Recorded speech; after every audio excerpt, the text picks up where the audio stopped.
know that all the gods from ancient mythologies were actual real beings who were extraterrestrial aliens possessing advanced technology in ancient times? These beings would assume the roles of gods to humanity and masqueraded as our creators on Earth. These purported extraterrestrial people, known as the Anunnaki Atlanteans of Nibiru, are said to have connections with every mythology and religion of human society. These include all Greek, Norse, Egyptian mythologies, and many more within our ancient history.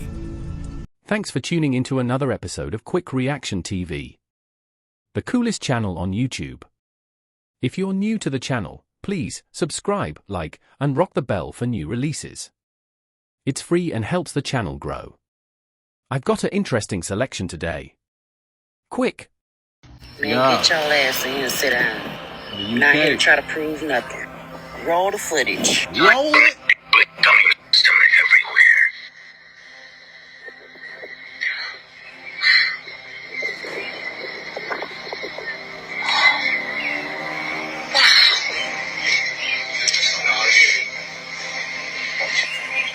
I think I'll be pissing in my boots. This is amazing. Oh my god. This is really nice. Yeah, let's get it. Wow. Oh my god.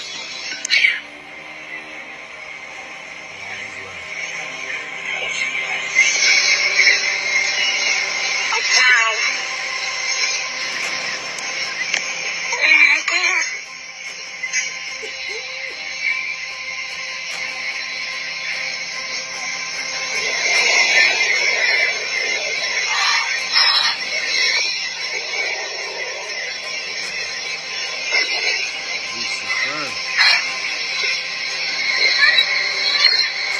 Wow. Wow. I feel you, girl. I feel you. I feel you. All that plasma They that don't y'all been believe seeing, it. They don't believe it, though. all that plasma y'all been seeing at night, right here. All that plasma y'all been seeing at nighttime, right here. Y'all think it's lightning, but it was Nibiru.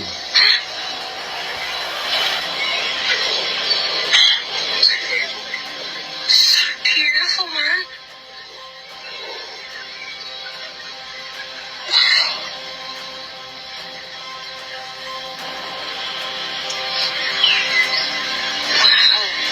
Wow. Just look outside at night. You'll see plasma throughout your skies. Outside at night. If you ever see anything like it, Charging up, baby.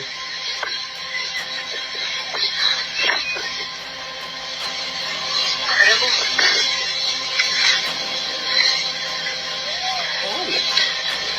You saw that? You saw that? Oh!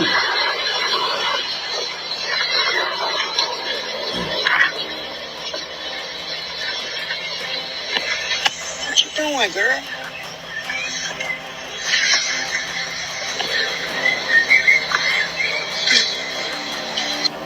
Let's get it. You don't find that suspicious? You don't find that suspicious? Frequencies that would allow us to see the real world are being blocked. Instead, we're locked into the simple three-dimensional existence, but there is much more being withheld from us. If you believe in simulation theory, then these beings are the creators of the simulation. If you're religious, then these beings are demons or jinn. Either way, they're not our friends. But why? Well, when humans were first created, the alien creators learned something. All other animals on Earth are driven by instinct. The instinct to eat, to survive, to reproduce, and that's about it. But when the first humans were given sentience, a byproduct of that sentience was emotion. Of course, emotion doesn't exactly make us special. One could argue it has become a shackle in our waking life. Humans are still driven by instinct like fear or hunger, like any other animal. Because humans are now aware of themselves and their existence, they experience the world differently. They experience fear of the future. Humans experience the pleasure of nostalgia for the past. No other animal has this gift, or this curse. Animals kill for survival, but humans kill out of hate. Our alien creators learned that our emotions carry energy, and the creators learned that this energy can be consumed for nourishment. Unfortunately for us, negative emotions are the most nourishing of all. Some have described the alien desire for negative human emotion as a drug addiction. Now, if humans were able to see and understand our true reality, we'd know that our energy, or soul, or spirit, or whatever you want to call it, can move to a higher plane of existence after we die. But instead, the alien creators, addicted to our emotions, keep us here. We're born, we live to feed the creators, then we die. Then we come back and do it all over again. It's forced reincarnation. This process is handled by a piece of equipment that's been called a soul recycler, or a soul cube. This right here is the picture the Chinese lunar probe captured. If you look at it from this far, it doesn't look like much, but once you zoom more in on it, it starts to give an eerie feeling of shock, seeing as how can such an artificial shape be on the moon? Which is a large box-shaped device that's installed on the moon. The cube watches us and then transmits our energy back to Earth after we die, over and over again, and has been doing so for thousands of years. I beg your pardon? I beg your pardon? Drop your thoughts in the comments below. You know that all the gods from ancient mythologies were actual real beings who were extraterrestrial aliens possessing advanced technology in ancient times. These beings would assume the roles of gods to humanity and masqueraded as our creators on Earth. These purported extraterrestrial people, known as the Anunnaki Atlanteans of Nibiru, are said to have connections with every mythology and religion of human society. These include all Greek, Norse, Egyptian mythologies, and many more within our ancient history. Enlil, the youngest narcissistic brother, took on the roles of Zeus in Greek mythology, and one of the Old Testament gods of the Bible, known as Yahweh, who commanded Abraham to offer his only son as a sacrifice. Ninhursag, their sister, consumes the identities of Isis, the mother of Adam in Genesis, who gave birth to Adam within a 10-month time period, and the mother goddess Hera in Greek mythology. Enki, their older, wise and compassionate brother, was Poseidon in Greek mythology, and also the serpent in the Garden of Eden, as he divulged the truth to Eve regarding their creation. There exist numerous cultural variations regarding the names of these Anunnaki visitors in various mythologies, but for the sake of simplicity, we will focus on Greek, Norse, and Egyptian mythologies. Wait! There's more! Now, I'm not gonna lie, they already kicked New Year's off on the BS. Now, y'all can't tell me y'all don't get no ominous feeling from this. They releasing smoke around this building, right? This is their countdown clock. But oh, it gets better. Then they decided to beam a ray coming out of this building into the sky, like the pyramids did. And see, it gets a whole lot more interesting. It starts spelling stuff in the sky, and now, as you can see, people are reacting to it like it's a message from God. Y'all remember we seen something similar to this at the Game Awards show, where they had something pop up in the sky while they was using the smoke. Now, I'm not saying that it's Project BB, but this is definitely interesting. Yeah, 2024, it's about to be a movie. Y'all let me know what y'all think about this in the comments. Like and follow for more wisdom, and stay tuned. Follow me on YouTube if y'all want that exclusive content, and hit that email if y'all trying to do business. Let's go. The rich are about to get a taste of their own medicine. Get ready for the revolution. It's coming. It's time to eat the rich. And I don't know if you heard, but billionaires are splurging on bunkers. People like Beyonce and Jay-Z, tech billionaires like Mark Zuckerberg, and they're buying up bunkers to hide because soon society is about to collapse. And they created all of this mess going on with the economy. And it's so ridiculous. They think they can buy their way out of everything, even consequences. Take, for example, Mark. He's dropped a whopping $270 million on a secret Hawaiian hideout, complete with a massive underground bunker. And he's not the only one. There are about 700 billionaires in the USA. And the US population is about 330 million people. So good luck hiding from the angry mass of people that's about to explode. Who knows, maybe you can escape this life, but you will not be able to escape the next. Oh, I'm beating your ass. Drop your thoughts in the comments below.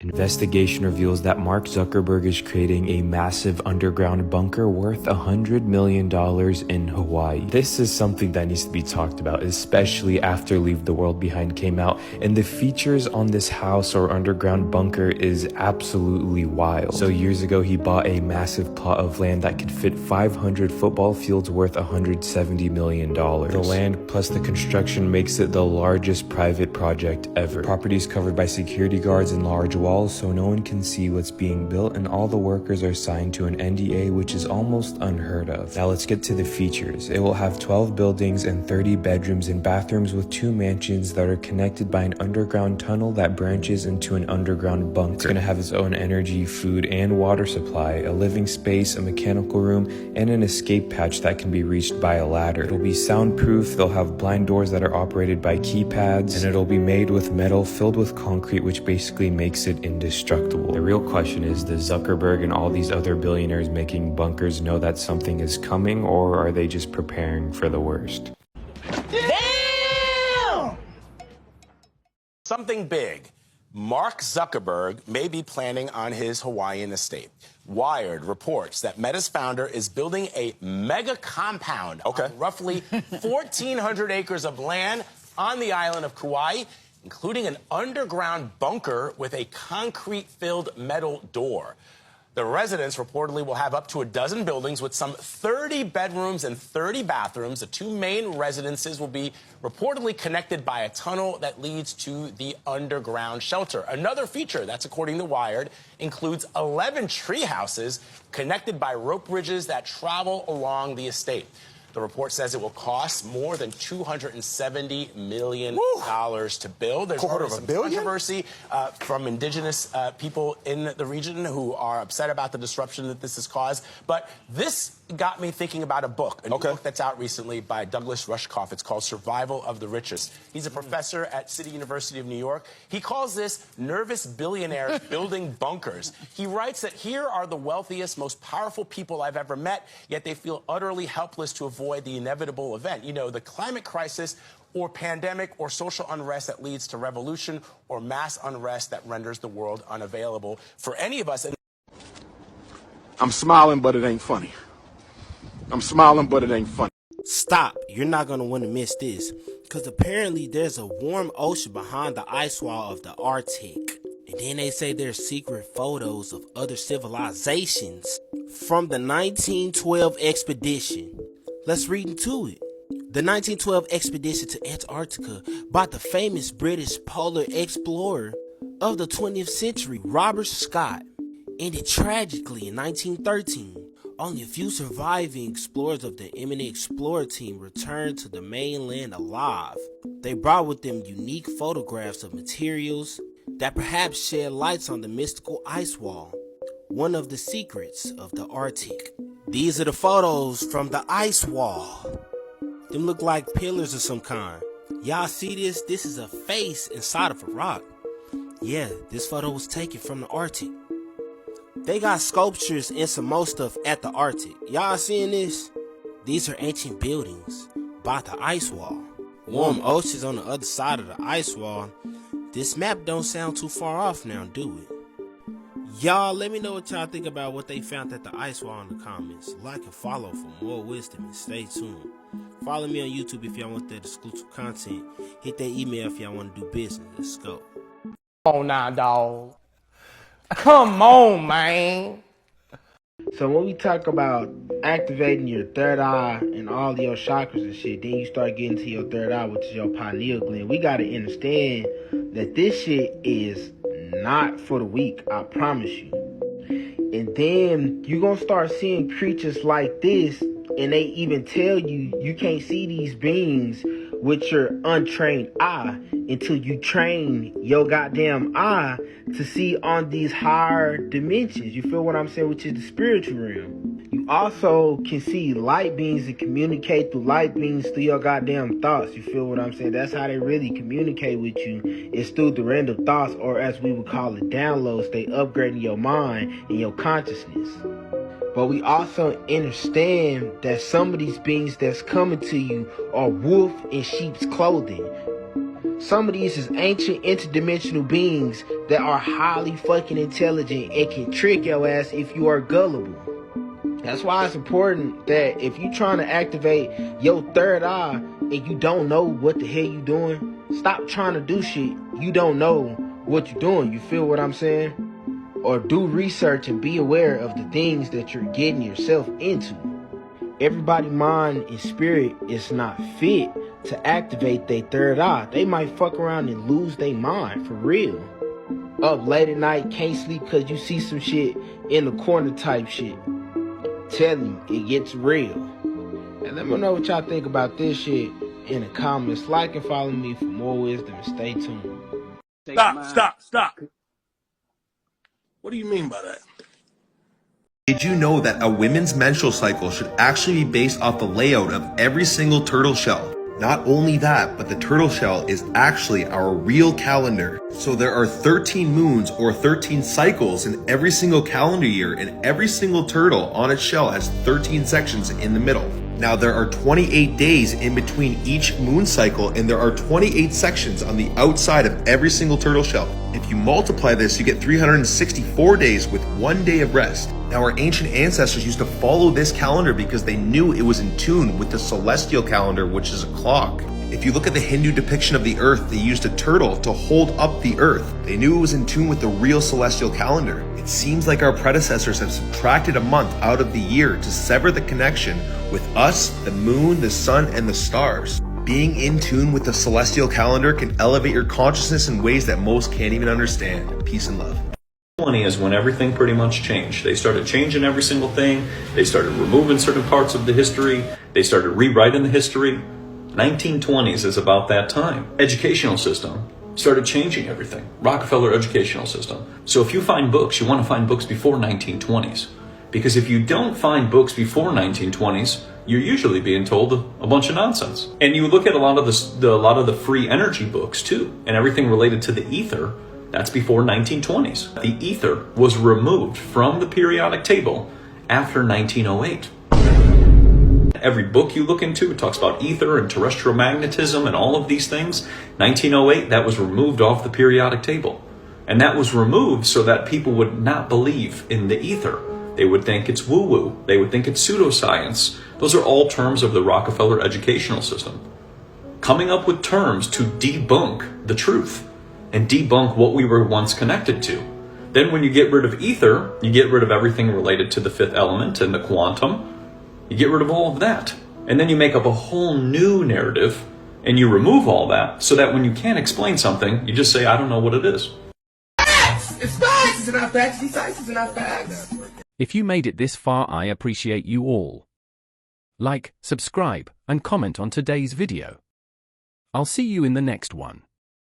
Quick!